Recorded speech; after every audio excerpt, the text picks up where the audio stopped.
Welcome to QTV media. Uttarandhra ప్రజల ఆరాధ్య దైవం భక్తుల పాలిట కల్పవల్లి విజయనగరం వాసుల ఇలవేల్పు శ్రీ పైడితల్లి అమ్మవారి సినిమాను సంబరాలకి రంగం సిద్ధమైంది. ఈ ఏడాది అక్టోబర్ 27వ తేదీన సినిమాను సంబరాలు నిర్వహించేందుకు నిర్ణయించారు. దసరా తర్వాత వచ్చే మంగళవారం అమ్మవారి సినిమాను సంబరాలు నిర్వహించడం సాంప్రదాయంగా వస్తుంది. అక్టోబర్ 20వ తేదీన దసరా పండుగ జరుగుతుంది. దీంతో ఈ ఏడాది దసరా పండుగకి అమ్మవారి సినిమాను సంబరాలకి వారం రోజుల వ్యవధి వచ్చింది. ఈ వ్యవధిలోనే గత కొద్ది సంవత్సరాలుగా విజయనగరం ఉత్సవాలను కూడా నిర్వహిస్తూ వస్తున్నారు. అయితే ఈ ఏడాది విజయనగరం ఉత్సవాలు నిర్వహిస్తారా లేదా అన్నది ఇప్పటికైతే యంత్రాంగం ప్రకటించలేదు. కానీ సినిమాను సంబరాలు అయితే ప్రకటించడంతో విజయనగరంలో అప్పుడే సందడి మొదలైంది. ఉత్తరాంధ్రకే ప్రత్యేకంగా నిలిచే పైడితల్లి అమ్మవారి సిరిమాను సంబరం విశేషాలేంటో ఇప్పుడు చూద్దాం. పైడితల్లి అమ్మవారి సిరిమాను సంబరాలు అంటే విజయనగరానికి పండుగే. విజయనగరం వాసుల ఇలవేల్పు అయిన ఈ అమ్మవారి పండుగకు ఎక్కడెక్కడ ఉన్న విజయనగరం ఆడపడుచులు భర్త పిల్లపాపలతో స్వగ్రామానికి చేరుకుంటారు. ఇంటిల్లపాది పండుగ శోభతో ప్రత్యేక అలంకారాలతో అలరారుతుంటాయి. అమ్మవారికి మొక్కులు చెల్లించుకునే ఘటాల సందడి, పులివేషాల హోరుతో నగరం మొత్తం సందడిగా మారుతోంది. ఏటా దసరా పండుగ అనంతరం వచ్చే మంగళవారం అమ్మవారి సిరిమాను సంబరాలు నిర్వహిస్తున్న క్రమంలో ఈ ఏడాది అక్టోబర్ 27వ తేదీన నిర్వహించనున్నట్లు ఆలయ ప్రధాన అర్చకుడు, కమిటీ సభ్యులు ప్రకటించారు. దసరాకు అమ్మవారి సిరిమాను సంబరాలకు మధ్య వారం రోజుల వ్యవధి రావడంతో ఈ సందడి మరింత ఎక్కువగా ఉండనుంది.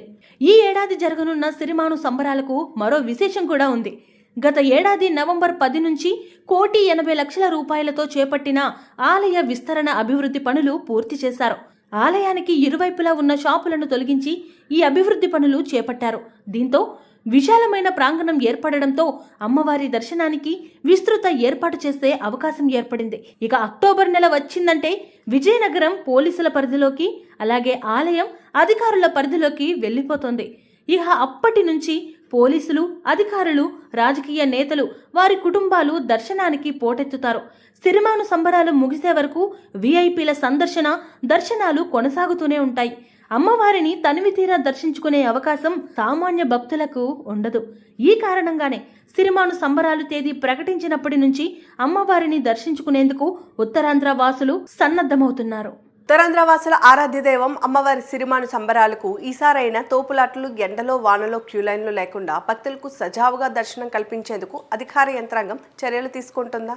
విఐపి దర్శనాల సంస్కృతి పేరుతో పోలీసులు, అధికారులు, రాజకీయ నేతలకు ప్రత్యేక క్యూ లైన్లు పెట్టి సామాన్య భక్తజనానికి చుక్కలు చూపిస్తారో చూడాలి. భక్తులపై అమ్మవారి కరుణా కటాక్షాలు ఉన్నా అధికారుల సహకారం లేకపోవడం దర్శనానికి వచ్చే భక్తులకు శాపంగా మారింది. విజయనగరం ఉత్సవాల నిర్వహణపై సందేహాలు ఉన్నప్పటికీ నగరంలో అధ్వాన పరిస్థితుల్లో ఉన్న రహదారుల మరమ్మతులకైనా అధికారులు దృష్టి సారించాల్సి ఉంది. అమ్మవారి సిరిమాను సంబరాలకు ఇంకా నెల రోజుల వ్యవధి ఉండడంతో అధికార యంత్రాంగం శ్రీ పైడితల్లి అమ్మవారి సిరిమాను సంబరాలకు ఎలాంటి ఏర్పాటు చర్యలు తీసుకుంటుందో వేచి చూడాలి.